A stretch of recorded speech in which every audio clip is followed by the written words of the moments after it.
Assalaamu calaykum waraxmatullaahi tacaala wabarakaatuhu. Kulanti wanaagsan daawadayaal meel kastoo dunida nagala socotaan. Waa maalinimo Khamiis ah bisha December waa 9 sanada 2021. Qodobada aad barnaamijkeena ku maqli doontaan waxaa ka mid ah diyaaradaha aan duuliyaha lahayn ee dalka Itoobiya oo wali duqeymo xooggan ka wada magaalada Makale ee caasimadda Tigrayga. Dagaalada waqooyiga gobolka Axmaarada oo halkoodii ka sii socda iyo magaalada Woldeya oo la hareereeyay. ciidamada badda Mareykanka oo sheegay inay qabteen maraakiib siday hub iyo shixnado saliid ah oo aad u tiro badan. xiisada magaalada Boosaaso oo ka dartay kadib hadalkii ka soo yeedhay madaxweynaha maamulkaasi Siciid Cabdullaahi Deni. Qodobadaas iyo qodobo kale oo faahfaahsan ayaad barnaamijka ku maqli doontaan saaxiibayaal. Soo dhawaada.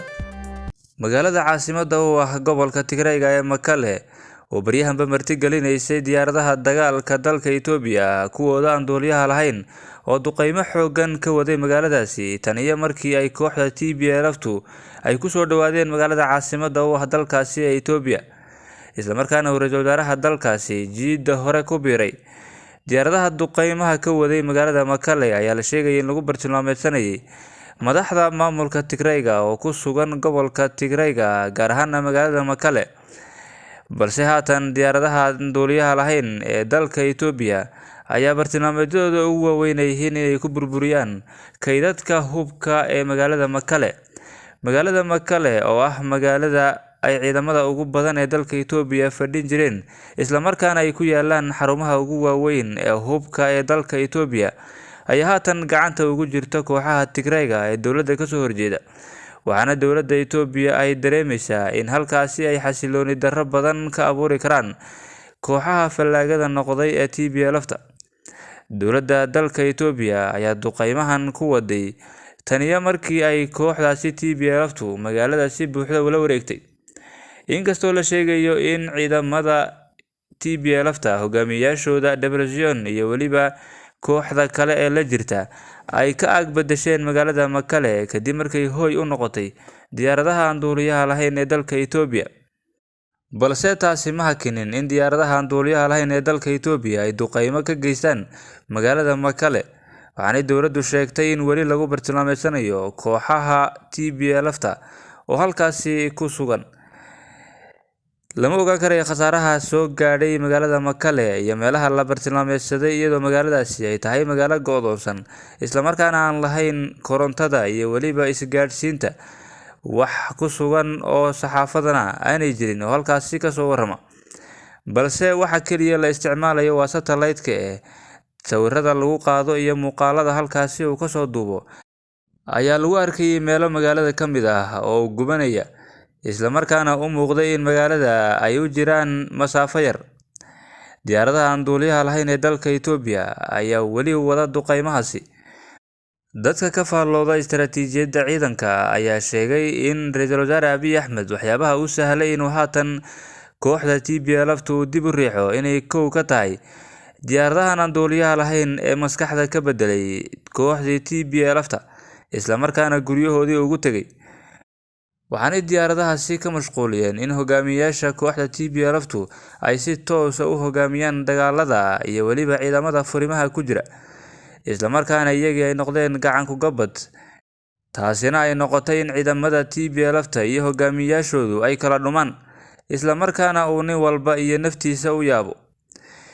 dowladda dalka Itoobiya oo istaraatiijiyadda si cajiibka ah isticmaashay ayaa haatan wali weeraro culus ku wada kooxda TPLF-ta, inkastoo wali kooxdaasi ay ku sugan yihiin magaalooyin ka mid ah gobolka Axmaarada iyo guud ahaanba gobolka ay degaan ee Tigrayga.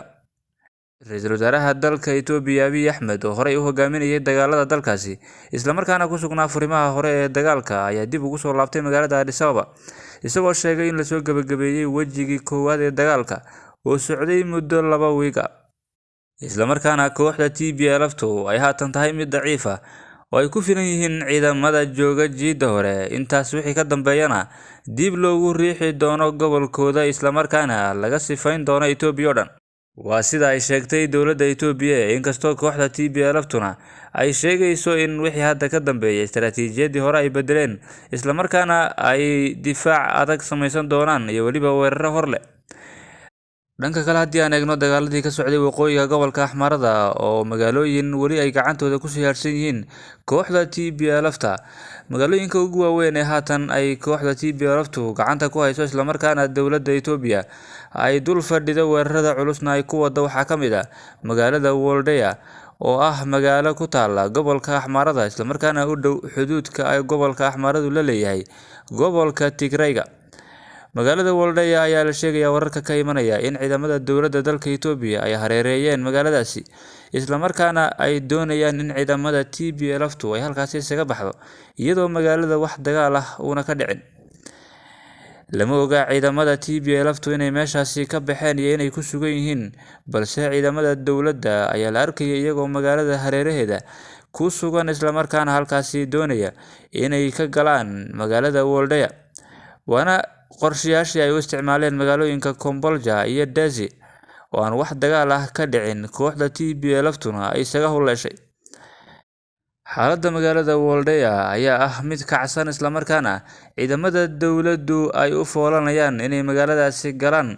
Kooxda TPLF-ta oo sheegaysa inay istaraatiijiyad cusub isticmaashayna la filayo inay ku sugan yihiin magaalada gudaheeda, balse lama oga difaaca ciidamada TPLF-ta iyo sida ay magaaladaasi ugu dagaalami doonaan iyo inay isaga bixi doonaan labadaba.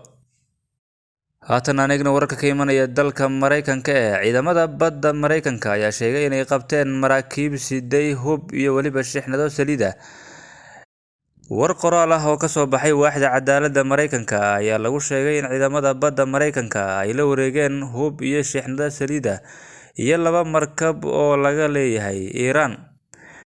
Washington ayaa sheegtay in dhigeeda Tehran ay ku eedeysay in shixnadaha ay la damacsanaayeen inay gacanta u geliyaan dagaalyahanada Xuutiyiinta ee ka dagaalamaya dalka Yemen. Wararka waxay intaa ku darayaan in hubka la qabtay uu ka kooban yahay 171 gantaal oo nooca balaastikada ah iyo tiro ka mid ah gantaalada lidka taangiyada.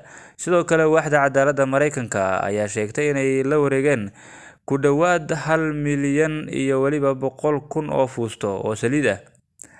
Waaxda cadaaladda ee Mareykanka ayaa bayaankeeda ku xaqiijisay in waxa dhacay ay muujinayso in awoodda ciidamada Mareykanka ay u leeyihiin ka hortagga qalqalgelinta Iran ay ku hayso gobolka ee ku aadan hubeynta kooxaha argagixisada ah. Waa sida ay sheegeen Mareykanku. Haatan naadno dhinaca xiisadda ka taagan magaalada Boosaaso ee maamulka Puntland oo ka sii daraysa iyo weliba xaaladda magaaladaasi oo qasan. Dhaqdhaqaaqyo ciidan ayaa laga dareemayaa magaalada iyo weliba gaar ahaan aagga madaxtooyada Puntland. Halkaasina waxaa ka qaxaya dadweynaha ku dhaqan xaafadahaasi u agdhow madaxtooyada Puntland iyo weliba xarunta ciidamada BSF-ta oo aan aad u kala fogeyn. Taniyo markii uu soo baxay qoraalka madaxtooyada Puntland ay ku diiday go'aanka qaar ka mid ah hay'adaha Puntland ayaa waxaa korodhay cabsida laga qabo in dowladda Puntland ay xiisadda taagan ee magaalada Boosaaso ay rabto inay ku xaliso tallaabo ciidan. Wararka ugu dambeeyay ee halkaasi ka imanaya ayaa sheegaya in xubno ka mid ah siyaasiyiinta ka soo jeeda gobolka Karkar ay ka codsadeen madaxweynaha Puntland inay dhexdhexaadin sameeyaan iyadoo uu ka aqbalay madaxweynaha. Lama xaqiijin inay ogolaansho ka haystaan xubnaha dhexdhexaadinta bilaabay. Dhinaca kale ee agaasimihii hore ee hay'adda BSF-ta waxaa jiray amar uu horey u siiyay madaxweynaha Puntland ciidanka iyo saraakiisha ku sugan magaalada Boosaaso, balse codsi ka yimid siyaasiyiinta iyo ganacsatada ka soo jeeda gobolka Karkar ayaa sababtay in amar dambe la siiyo ciidanka.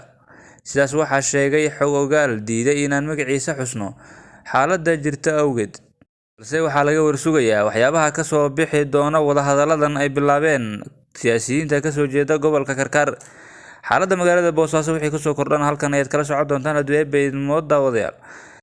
Akhyaarta sharafta leh wadana nagala socoto intaas waxaan ku soo koobaynaa guud ahaanba wararkii naga soo gaadhayay gobolka Geeska Afrika iyo dunida.